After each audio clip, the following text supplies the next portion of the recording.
Swastiastu, salam harmoni.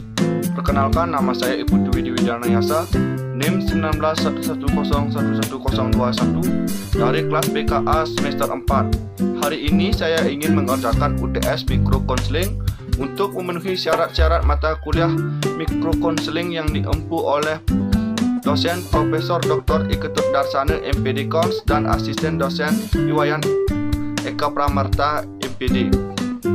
Soal yang nomor 1. Apa isi koper buku mikrokonseling? Isi koper mikrokonseling yang pertama, paling atas berisi nama Profesor Dr. Iketut Darsana MPD Kons dan di bawahnya berisi foto beliau, dan di bawah foto beliau berisi tulisan mikrokonseling, dan di bawahnya lagi berisi instansi kampus yaitu Bimbingan Konseling FIP Uniksa.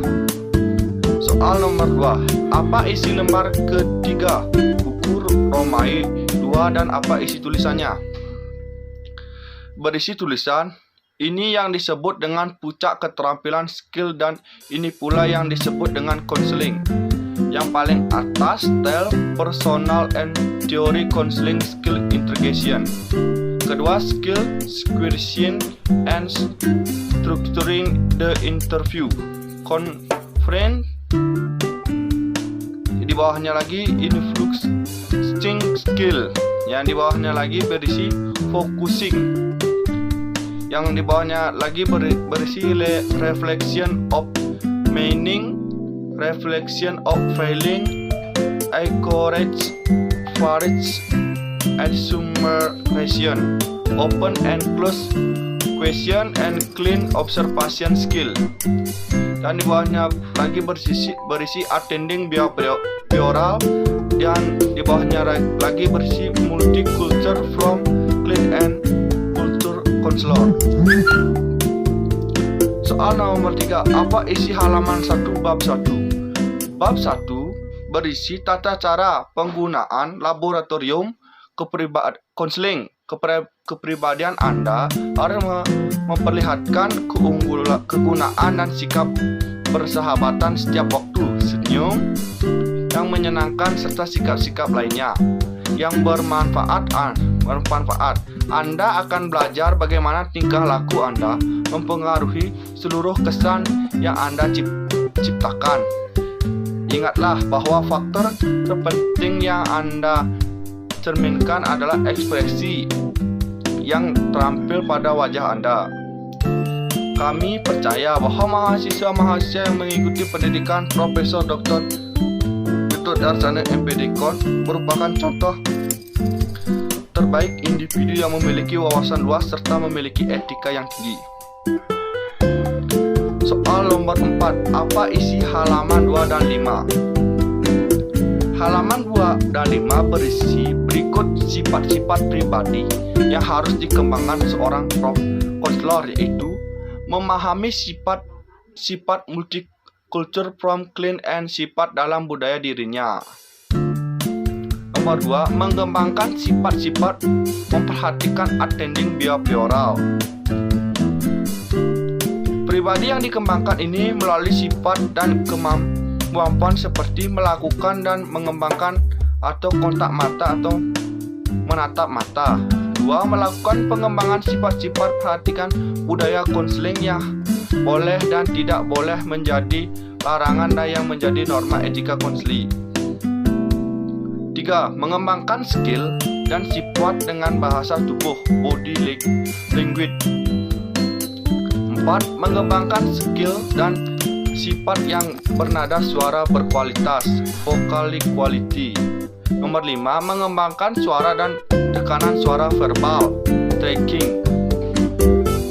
Yang ketiga, mengembangkan sifat pribadi skill pengamatan clean behavioral skill. Nomor 4, mengembangkan sifat pribadi skill menyampaikan pertanyaan terbuka dan pertanyaan tertutup open and close question. Nomor 5, mengembangkan sifat pribadi dan skill A. Enquete, B. Purpose, 5. Summation, D.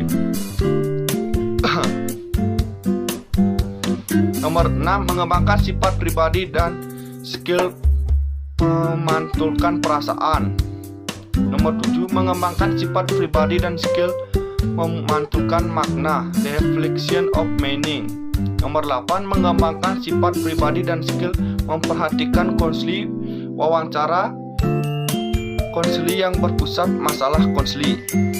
Nomor 9, mengembangkan sifat skill dan pribadi mempengaruhi influencing skill. Nomor 10, mengembangkan sifat skill pribadi conversion. Nomor 11, mengembangkan sifat skill dan pribadi skill question and structuring the interview.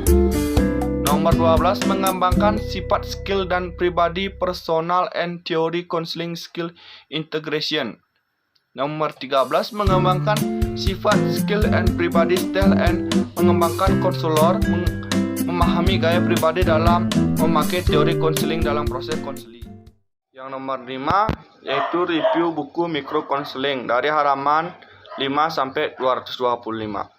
Skill mikro konseling keterampilan attending seperti kontak mata, ekspresi wajah, sapaan, salam, kualitas suara, anggukan, posisi tubuh, dan pendengaran. Tata cara penggunaan laboratorium. Cara penggunaan laboratorium audio. Selanjutnya tentang etika dan kompetensi multikultur.